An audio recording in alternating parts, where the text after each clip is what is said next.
Christmas morning is supposed to feel warm, right? Like cinnamon and pine needles and the quiet hum of family togetherness. But for me, Christmas has started feeling more like frostbite, cold, creeping, and impossible to ignore.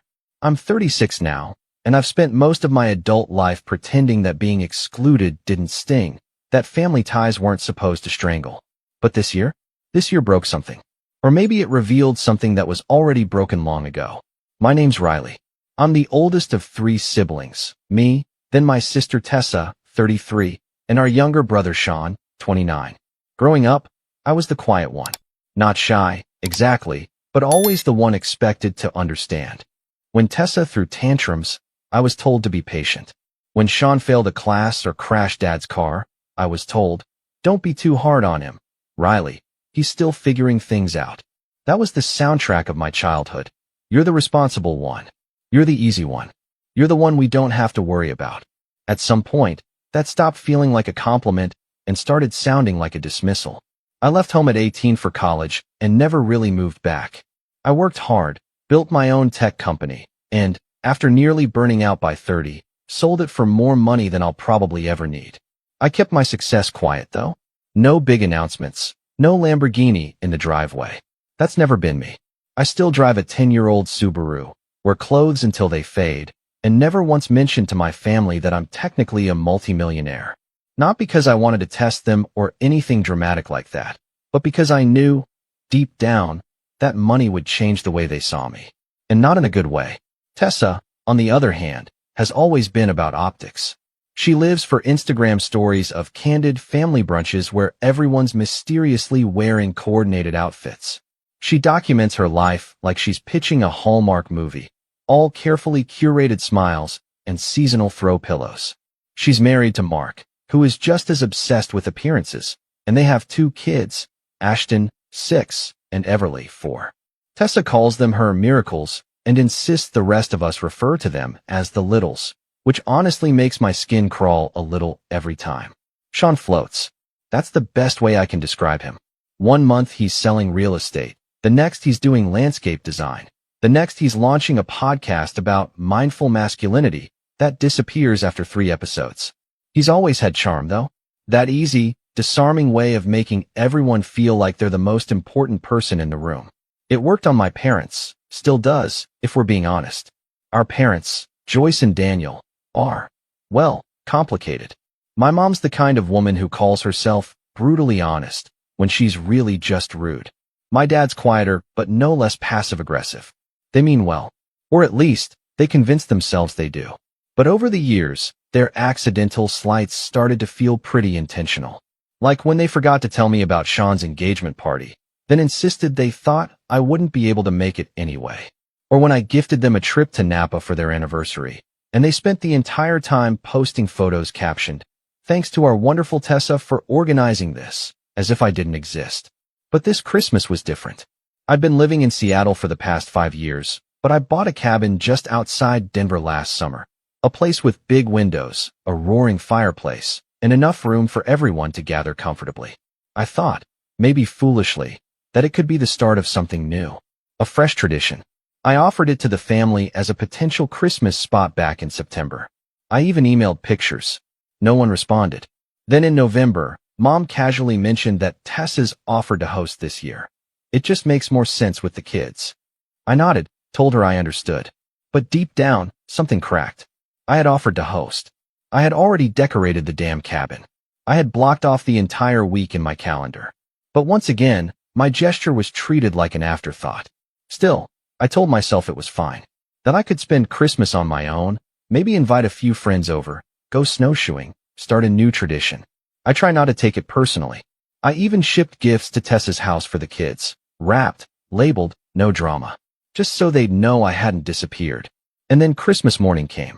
I was drinking coffee in front of the fire, watching the snow drift down outside my window, when my phone buzzed with a notification. Tessa had tagged me in a photo on Instagram. The caption read, "Christmas morning with the whole fam. So blessed." I stared at it for a full minute before opening it. There they were. My parents, Tessa, Mark, Sean, the kids, even my Aunt Marlene, who I hadn't seen in years, sitting around a massive fireplace I knew far too well. Because it was mine. They were in my cabin. Every single one of them. I hadn't given them the code. I hadn't even told them I wouldn't be there. I never said it was available. But somehow, they had let themselves in, made themselves at home, and then posted about it like it was a normal family gathering. I zoomed in on the photo. My throw pillows. My rug. The mug in my dad's hand had a chip on the rim from where I dropped it last month. This wasn't a coincidence. This was deliberate. The rage came slowly, like a pot coming to a boil. First disbelief, then humiliation, then something deeper, betrayal. I scrolled through the rest of Tessa's post.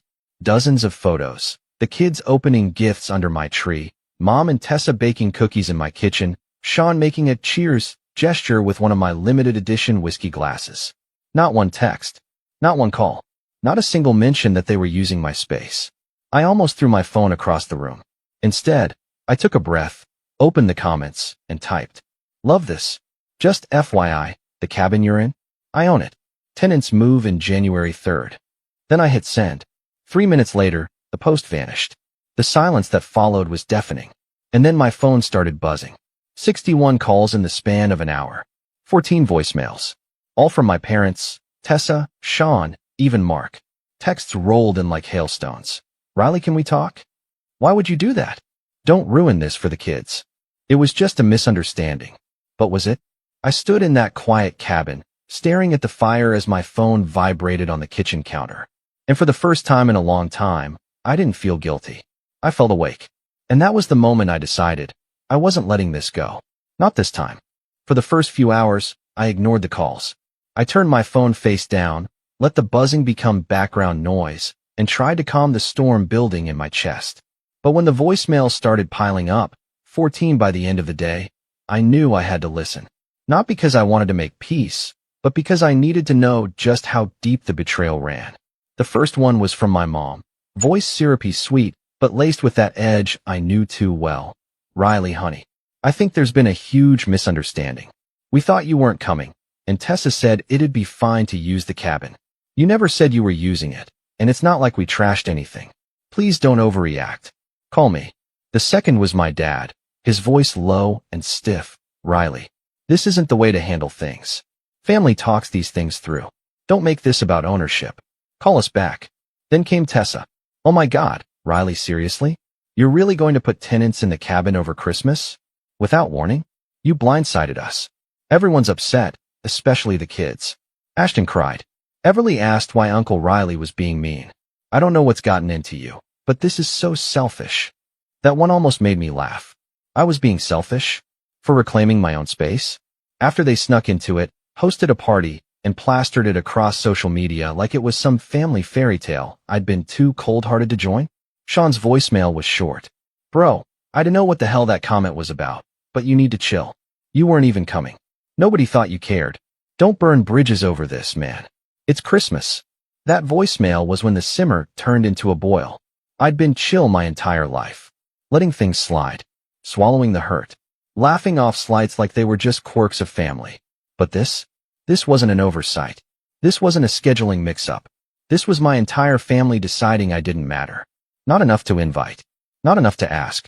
Not even enough to inform. And then they call me selfish. I didn't respond that day. Or the next. I packed up a few things and drove back to Seattle 2 days early. When I arrived, there was a large envelope waiting in my mailbox, certified mail, from a real estate agency. Confused, I opened it. It was a lease agreement. For the cabin. Signed. By Tessa. The tenant name had been filled out. Tessa Reynolds. Lease term, 1 year. Start date, December 15th. My hands started shaking. Attached was a note from the leasing agent. "Thank you for finalizing this. We received the signed lease and key copies from your sister last week. We're excited to move forward with the property management partnership. Please let us know when you'd like the direct deposit info for rental income." Rental income? Partnership? I stared at the documents for a long time, mind reeling. Tessa had posed as me. She had contacted the agency I'd mentioned casually months ago when I was exploring whether I should rent the cabin during ski season.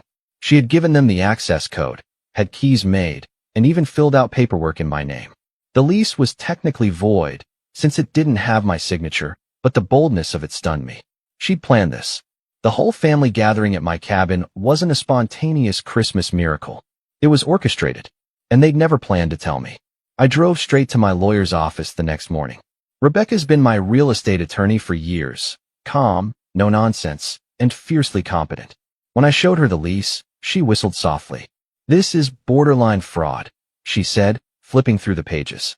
"Definitely impersonation.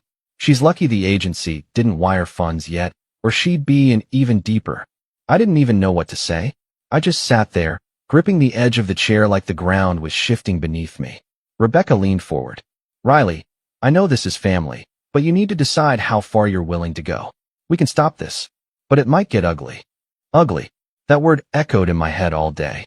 Because things were already ugly. They had been for years.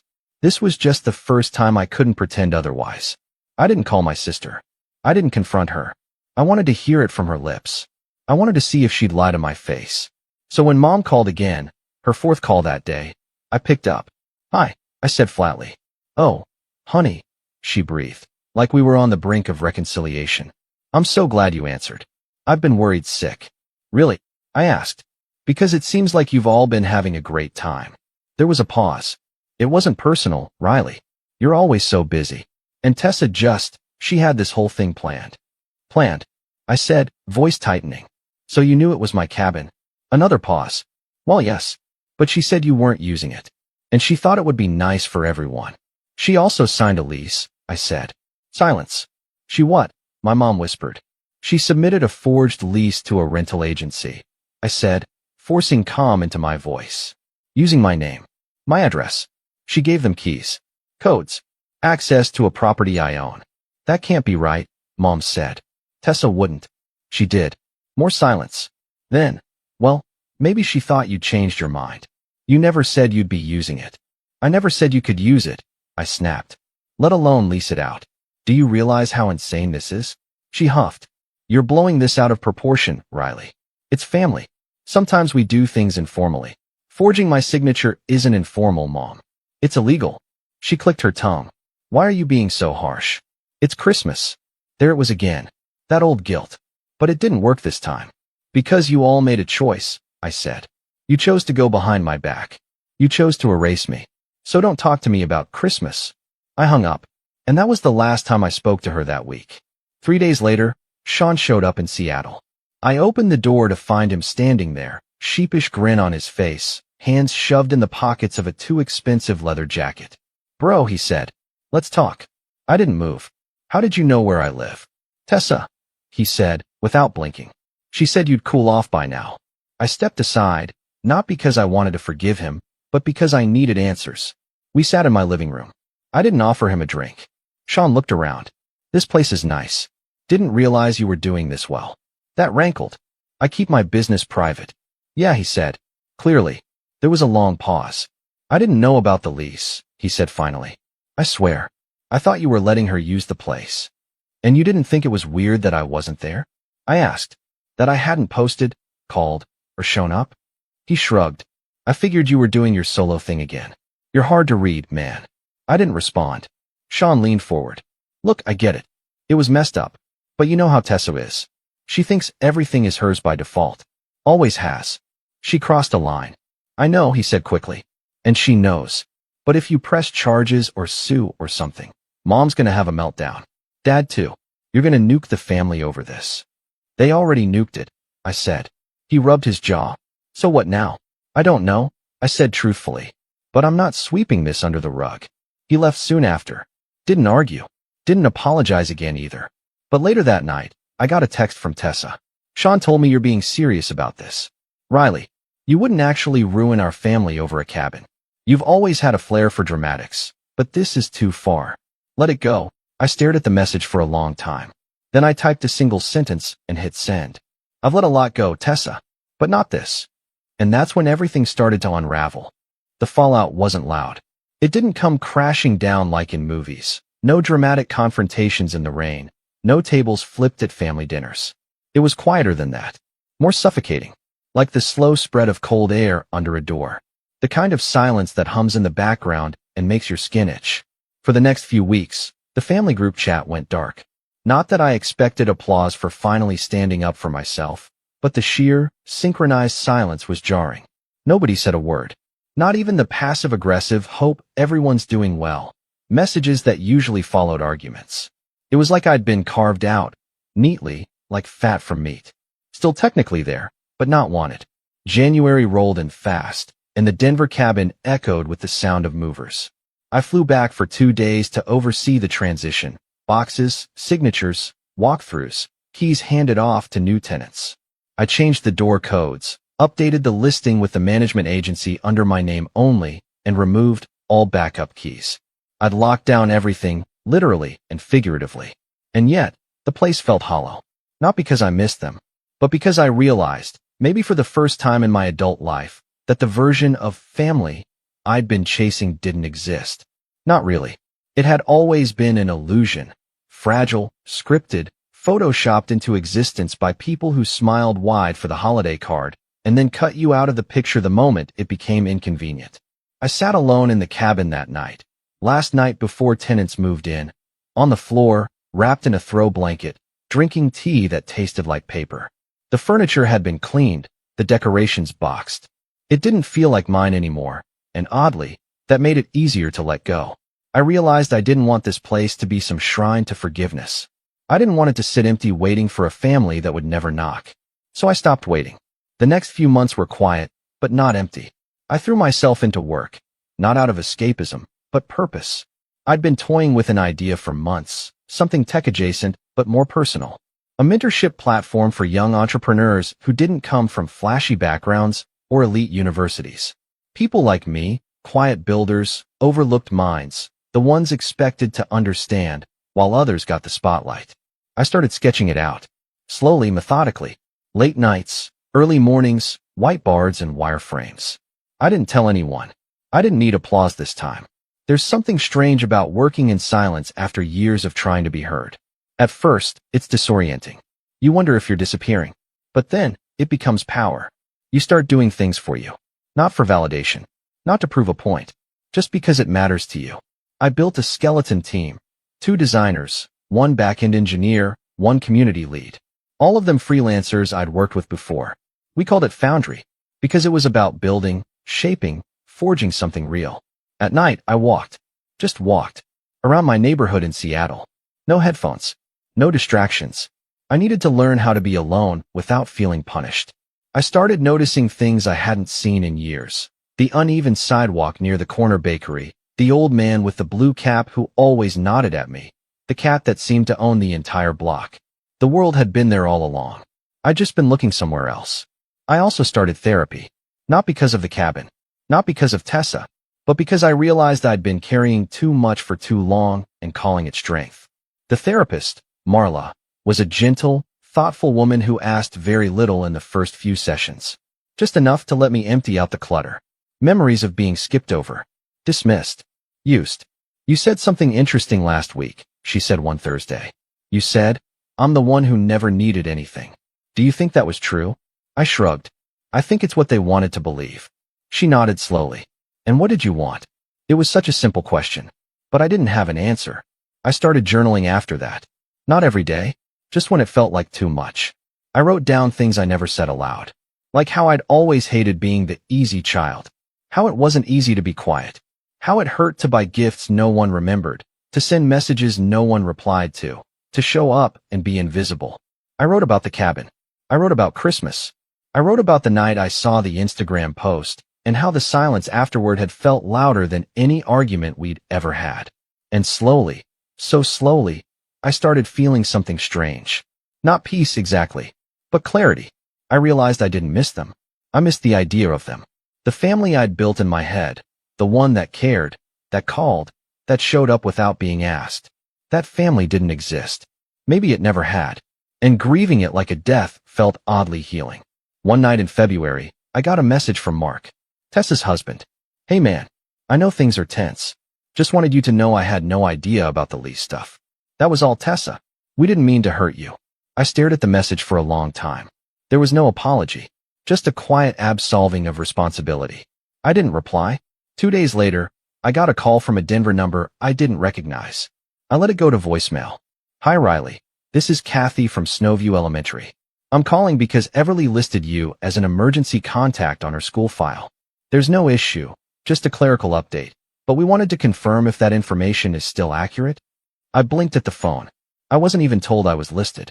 They put me down as a backup. Without asking. Still useful, huh? I didn't call back. I forwarded the voicemail to Tessa with a single line. Remove me from the school contact list. Immediately. No response. Of course. Foundry launched in April. Soft launch. Invite only. We rolled out to a small group of college grads and solopreneurs, many from underserved communities, first-gen students, people building quiet businesses out of dorm rooms and kitchens. We didn't go viral. We didn't need to. But people wrote to us. Long messages. Gratitude. Relief. Finally, something built for people like me. I saved every email. Printed a few. Framed one. I didn't tell anyone in my family. They wouldn't have asked anyway. One night in May, Sean messaged me again. No greeting. Just a screenshot of a family Facebook post. My parents had posted photos from Mother's Day brunch. Tessa, her kids, my parents. Balloons, cake, captions about blessings. I wasn't in it. I wasn't mentioned. Again, under the image, Sean had written, "You really done with them?" I stared at it for a while. Then I typed back, "I think they've been done with me for a long time. I'm just catching up." He didn't reply. That summer, I went back to the cabin, not to stay, just to check in, do some seasonal maintenance, make sure everything was running smoothly. The tenants were out for the weekend. It was quiet, still. I walked the old trails I used to hike as a kid. Saw my breath in the morning mist. Listened to the way the trees didn't ask for anything. On the way out, I stopped at a small gift shop by the lake.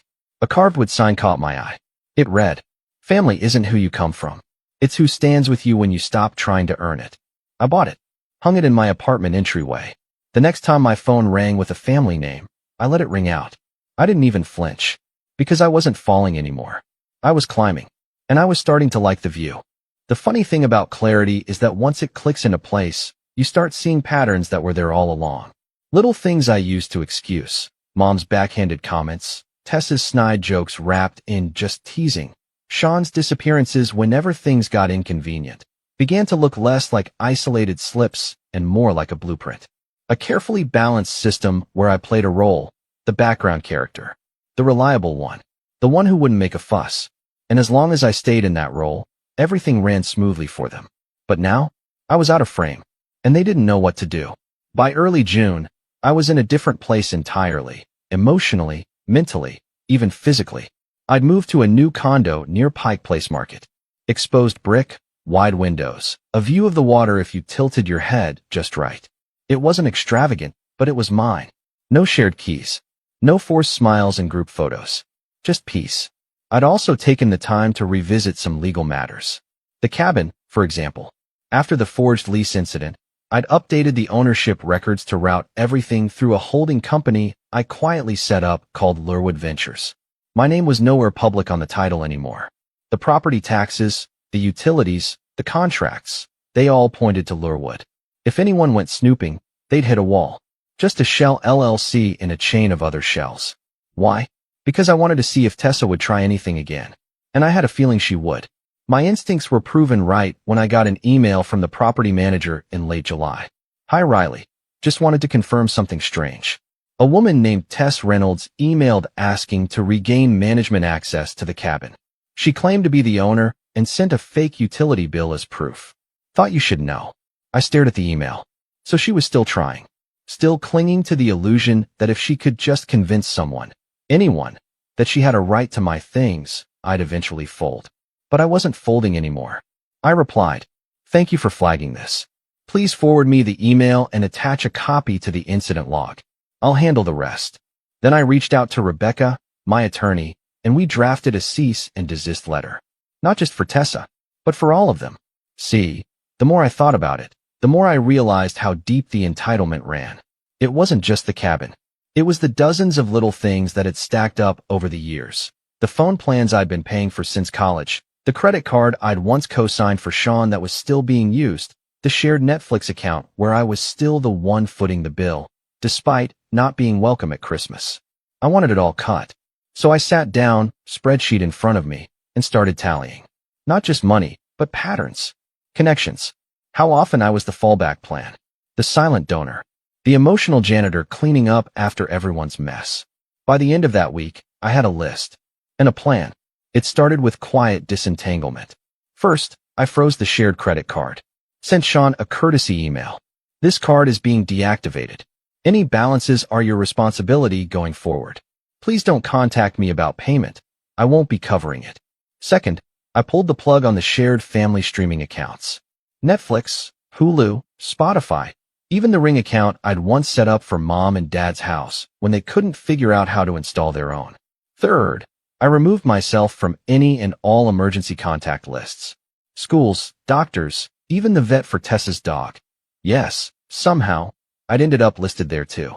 Fourth, I filed paperwork to formalize Lurewood Ventures as the official owner of all 3 of my properties. The cabin, my condo, and a small duplex I'd quietly bought as a side investment. All trust managed, all ironclad. But it wasn't just about cutting them off. I wanted them to understand. So I did something I hadn't done in years. I invited them to lunch. All of them. At a quiet restaurant downtown. One of those wood-paneled places with linen napkins and waiters who don't write anything down. I booked a private room, just in case voices were raised. Or truths were finally heard. Tessa arrived first, of course, right on time, and already flustered. She was wearing her polished mom uniform, soft beige cardigan, gold pendant necklace, oversized sunglasses on her head like a crown. She looked around like she owned the place and barely acknowledged me when I stood to greet her. Then came Sean, 10 minutes late, smelling faintly like cologne and carelessness. And finally, my parents, my mother in pearls and pastel lipstick, my dad quiet, unreadable as always. We sat. No one ordered. They waited for me to speak. I didn't rush. I let the silence stretch just long enough to feel heavy. Then I folded my hands and said, I wanted to say something once. Just once. And I wanted you all to hear it at the same time. Tessa rolled her eyes. Riley, if this is about the cabin again. It's not just about the cabin, I said evenly. It's about everything. They stared. I continued. For years, I let things slide. I paid. I showed up. I didn't complain. I thought that's what family meant. But now I realize it was just permission. Permission for all of you to keep taking and pretending it was normal. My mom frowned. That's not fair. No, what's not fair is being excluded from Christmas in my own home. What's not fair is being told I'm selfish for reacting to fraud. What's not fair is being treated like a backup generator that no one wants until the lights go out. Sean shifted uncomfortably. Tessa crossed her arms. I pulled out a small folder and slid it across the table. Inside was a printed breakdown of everything I deactivated, transferred, removed, or closed. It wasn't dramatic. Just facts. These are the accounts I've shut down. The cards I've closed. The utilities I've transferred. Going forward, I'm not your fallback. I'm not your sponsor. And I'm not your scapegoat. Tessa scoffed. Is this revenge? Some power trip? No, I said. This is freedom. Yours and mine. My dad finally spoke. Son, this seems a little drastic. I met his eyes. No, Dad. What was drastic was forging my name. What was drastic was cutting me out of holidays and then acting shocked when I didn't want to fund the next one. They didn't apologize. I didn't expect them to. I paid the bill without a word and left. I never expected that conversation to change them. But I needed it. Not for closure, but clarity. And that clarity? It gave me momentum. Foundry hit its stride that summer. We brought in new mentors, self-made business owners, investors who'd built wealth without Ivy League degrees or flashy VC deals. We partnered with local colleges and startup incubators. We launched a podcast. I even gave a few interviews, anonymously at first, then eventually by name. One of them ended up in a business newsletter Tessa subscribes to. She didn't reach out. But 2 weeks later, I got a LinkedIn connection request from Mark. No message. Just a silent bridge-building gesture. I didn't accept. Not yet. Because I wasn't done building something of my own. Something they couldn't take credit for. Something they couldn't hijack or twist into a photo op. Something that wasn't a cabin or a family brunch or a birthday dinner where no one remembered my name. This was mine. And the best part? They had no idea what was coming next. Revenge, I've come to realize, doesn't always need to look like fire. It doesn't have to be loud or cruel or wrapped in petty theatrics. The most satisfying revenge is quiet. Surgical. The kind that doesn't demand applause but leaves no room for denial. And in the end, mine wasn't just about payback. It was about putting a period at the end of a sentence they never let me finish. By September, Foundry had gone from a small mentorship circle to something bigger. We'd attracted the attention of a few angel investors, not because I was chasing money, I had enough, but because they believed in what we were doing. We weren't just helping new entrepreneurs. We were teaching them how to navigate a system that had ignored people like us for too long. We were showing them how to build something with no family name, no rich uncle, no safety net. In the middle of all that growth, something poetic happened. I got a call from a nonprofit organization I'd worked with before, small business grants for single parents, mostly women, often overlooked. They were losing funding, and a mutual contact said they were looking for someone to quietly step in and help restructure the board and offer operational support. No fanfare, just someone who knew how to rebuild. I asked for the board list. Tessa's name was on it. Apparently, she'd been on the board for 2 years. A community face, they called her. She helped with social media, fundraising events, donor dinners, mostly surface-level things. But she was good at playing the polished advocate. The look at this empowered mompreneur aesthetic. I asked for a meeting. Quietly, the executive director, Dana, met me for coffee. I explained who I was. I told her about Foundry. I didn't bring up Tessa at all. Dana, it turned out, had heard of our platform. She smiled wide. We've been trying to build something similar in-house, she said. But we don't have the tech. Or the staff. I offered to help. I asked for no salary. No title. Just a consulting agreement that would give me access to the organization's operational structure. A foot in the door. She said yes. And just like that, I stepped into my sister's world. But not as a brother. As the guy she hadn't seen coming. Over the next 6 weeks, I worked quietly. I reviewed budgets. I optimized workflows. I hosted a virtual workshop on funding strategies that drew more attendance than any of their prior donor dinners. Dana was thrilled. So was the board. They offered me a formal seat. I accepted. Tessa didn't even know I was involved. We were ships passing in adjacent inboxes. She still thought I was just that tech guy in Seattle. Then came the Grant Gala. Annual event. Big venue. Open bar. Silent auction. All the right hashtags. I was invited as a board member. So was she. I didn't RSVP. Instead, I asked Dana for a favor. I offered to sponsor the event, anonymously. Full venue rental, catering, AV. No name on the banners. No speeches. Just one small request. I wanted to handle the donor appreciation video. She agreed. I called in a favor from a videographer friend. We gathered footage from mints at Foundry. Testimonials. Stories. People who'd built side hustles into storefronts. Who'd paid rent from their first freelance gigs. Who no longer had to choose between daycare and chasing a dream. I narrated it myself. Calm. Simple. No bragging. Just truths. At the end of the video, a black screen faded in. Just white text. This event was made possible by a silent investor. Someone who believes in second chances. Even when others only remember the first mistake. The room was dead quiet when it ended. I know because Dana told me. Tessa was at the front table. She clapped politely. Then Dana got up and made her speech. She thanked the board. She thanked the mentors. And then, casually, she said, "We're especially grateful to our new operations advisor, Riley, whose platform, Foundry, is now an official partner, and whose generosity made tonight possible." Tessa's face, Dana later told me, turned to stone. I hadn't just shown up. I'd built something under her nose and lifted the very community she claimed to champion. Without her help, without her approval, without ever asking for a seat at her curated table. She didn't come over that night. She didn't text. But 2 days later, she resigned from the board. No explanation. No farewell post. Just gone. And that's when the ripple started. See, once people realized she wasn't involved in Foundry, had never been, they started asking questions. Especially some of the nonprofit's top donors. One of them reached out to me directly. "We always assumed you two were partners," she said. She always implied. "She implies a lot of things," I replied with a smile. The next time I heard from Tessa, it wasn't a message. It was a podcast. One of those lifestyle shows where she was a guest, episode about overcoming toxic family dynamics. She told a neat little story about being betrayed by a sibling who used their success to sabotage her community work. She never said my name. She didn't have to. But I didn't respond.